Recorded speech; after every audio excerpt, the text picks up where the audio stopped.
तो दोस्तों आज की स्मैकडाउन थी 2 घंटे की। अब फाइनली स्मैकडाउन हमें 2 घंटे का देखने को मिलेगा। तो आज हमें स्मैकडाउन पे क्या देखने को मिला, चलिए इसके बाद बात कर लेते हैं। पहले तो ये बता दूं कि ये स्मैकडाउन ऑलरेडी टेप था, यानी इसकी शूटिंग पहले ही हो चुकी थी। आज टेलीकास्ट किया गया था इसको नेटफ्लिक्स पर। तो स्मैकडाउन की शुरुआत करते हैं कोडी रोड, जहाँ कोडी रोड आते कहते कि जैसा कि आपको पता है क्राउन जूल में कोडी रोड जीत चुके हैं और वो चैलेंज करते हैं जॉन सीना को समर स्लैम के मेन इवेंट के लिए। यहाँ पे कोडी रोड सब बता ही रहे होते हैं, वहाँ पे रैंडी ऑर्टन आते हैं। तो रैंडी ऑर्टन भी तारीफ करते कोडी रोड की, अप्रिशिएट करते कि जो तुमने किया है, तुमने मुझे हराया है, लेकिन मैं चाहूंगा तुम समर स्लैम में जाओ और जॉन सीना की किक दी एस करो, यानी कि तुम जॉन सीना को हराओ और तुम चैंपियन बनो।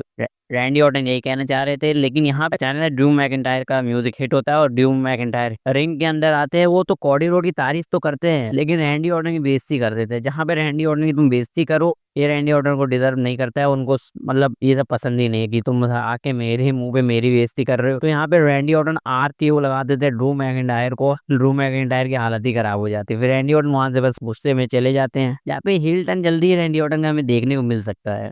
अब हमें क्या बैक स्टेज देखने को मिलता है, शार्लेट प्लेयर को निक रोकते हैं। वो कहते हैं कि तुम्हारा एक टैग टीम मैच है, जिससे शार्लेट शॉक हो जाए, किसके साथ मेरा टैग टीम मैच है। तो पता चलता है उनका tag team match Alexa bliss के साथ है, जहाँ पे ये क्वालिफाइंग मैच था एवोल्यूशन में जो फाइटल 4 वे मैच होना है। शार्लेट गुस्सा तो होती है लेकिन मान जाती है, क्योंकि भाई टाइटल की बात है तो टाइटल के लिए कौन मना करेगा। ये सेगमेंट खत्म ही होता है कि निक ऑडिस के पास आ जाते हैं ड्रू मैकिंटायर, और ड्रू मैकिंटायर कहते हैं कि मुझे रैंडी ऑर्टन चाहिए। थोड़े बताते हैं निक ऑडिस की रैंडी ऑर्टन तो निकल चुके हैं, लेकिन तुम्हें रैंडी ऑर्टन मिलेगा सैटरडे नाइट मेन इवेंट में, जहाँ पे इन दोनों का मैच फिक्स हो चुका है। ड्रू मैकिंटायर बस वहां निकल ही रहे होते कि फेस ऑफ हो जाता है उनका जेकब फाडलू के साथ। यहाँ पे कुछ होता तो नहीं, लेकिन एक दूसरे को दोनों लोग देखते हैं, तो पता नहीं टीज शायद कर रहे हैं आने वाले मैचेस के लिए। अब यहाँ फाडलू शायद अपने टाइटल के लिए आते हैं निकोडेस के पास, लेकिन निकोडेस कहते हैं मुझे पता है तुम अपसेट हो, लेकिन मैं तुम्हें मैच तो नहीं, तुम्हें एक टैग टीम मैच दे सकता हूँ। तुम्हें सोलो और जेसी मटुआ मिलेंगे, लेकिन उसके लिए तुम अपना पार्टनर ढूंढ लो। अगर तुम रेडी हो तो ये मैच ऑफिशियल है। वहीं पे फिर पीछे से जिमी उसको आते हैं ईट करते हुए, और जैसा कि हमें पता है कि मतलब जेकब फाडलू के साथ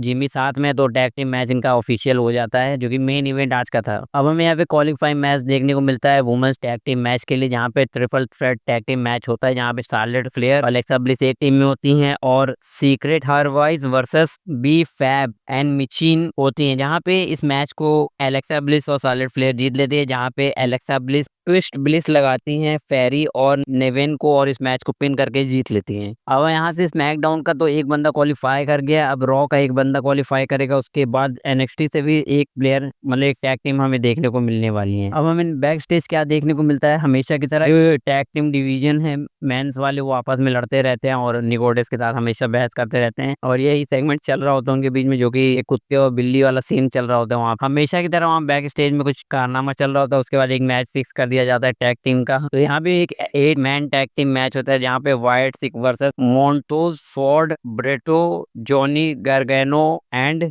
क्रिस स्टैबिन का मैच होता है, जहाँ पे इस मैच को ऑफिशियली व्हाइट सिक्स जीत लेता है, जो कि होना भी भाई जायज था, क्योंकि व्हाइट सिक्स साथ में और हार जाए ऐसा हो ही नहीं सकता है। फिलहाल व्हाइट सिक्स को हराना भी थोड़ा मुश्किल है, क्योंकि अभी उनका मतलब प्रोग्रेस चल रहा है, तो उनको अनडिफिटेड अभी तक दिखाना ही है उनको। फिलहाल ये मैच क्यों हो रहा है, काहे के लिए हो रहा है, कुछ पता नहीं है, लेकिन बस ये मैच चलते ही जा रहे हैं। अब हमें नेक्स्ट क्या देखने को मिलता है, टिफनी आती हैं और वो बताती है कि लास्ट मोमेंट में उन्होंने नाया जैक्स को हराया है, अब उनको एक चैलेंजर चाहिए। यहाँ पे ईओ स्काई ने रॉ पे तो अपना चैलेंज अपोनेंट चुन लिया, मुझे भी अपना अपोनेंट चुनने का पूरा हक है। तो वो ये सब बोल ही रही होती कि जेडी कारगिल आती है, कहती है भैया अपना अपोनेंट सही से चुनना कि तुम मुझसे समर स्लैम में लड़ सको, वरना समर स्लैम में तुम्हारे साथ कोई और होगा। मुझे कोई फर्क नहीं पड़ता कि समर स्लैम में कौन होगा, कोई भी हो, जीतूंगी तो मैं ही। अब ऐसे में टिफनी जो होती है एक नाम देती है, और हमें क्या देखने को मिलता है, ट्रिस स्टेटस रिटर्न कर चुके हैं डब्ल्यूडब्ल्यूई के अंदर, और इनका मैच होने वाला है एवोल्यूशन के अंदर फॉर द वुमेन्स टाइटल। यानी कि अब हमें एवोल्यूशन में टिफनी वर्सेस ट्रिस का मैच देखने को मिलने वाला है वुमेन्स वर्ल्ड चैंपियनशिप के लिए, जहाँ पे ट्रिस थाइंक कहती हैं टिफनी को कि उन्होंने उनको मौका दिया, और वो मतलब जीती तो कई बार है, लेकिन चैंपियन नहीं बनी है अपने बच्चों के सामने। तो वो चाहती है कि वो अपने बच्चों के सामने चैंपियन बने और उनको कुछ सप्लाई दे, तो इसलिए उनके लिए एवोल्यूशन काफी खास है। अब हमें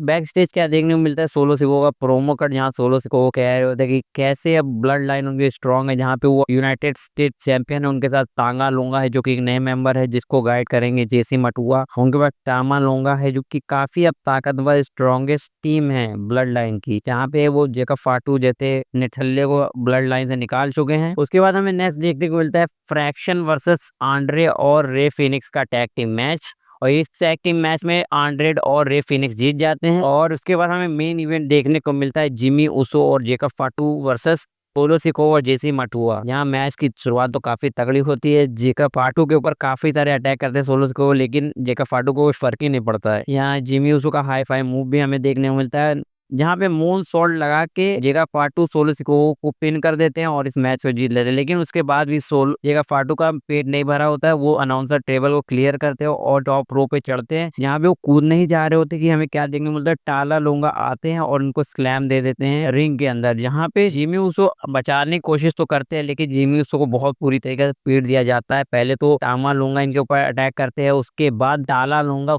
एक बूट मारते हैं, उसके बाद जेसी मटुआ स्लैम लगाते हैं इनको, फिर टामा लूंगा रिंग साइड के बाहर इनको लगाते हैं नेक ब्रेकर। उसके बाद सब लोग मिलकर जेका फाटू को खड़ा करते हैं, जहाँ पे सोलो सिको वो आता है, इनको समन स्पाइक लगाते हैं। उसके बाद इनका मन नहीं भरता, ये रिंग के बाहर इनको ले जाते हैं और जैसे शील्ड पावर बॉम्ब लगाती थी सेम अनाउंसर टेबल पे, वैसे ही ये लोग मिलकर पावर बॉम्ब लगाते हैं मतलब जेका फाटू को, जो कि मतलब काफी इंटरेस्टिंग था और हमें शील्ड की भी याद दिला दी इन लोगों ने। तो आपको कैसा लगा आज का स्मैकडाउन, कमेंट बॉक्स में बताइए।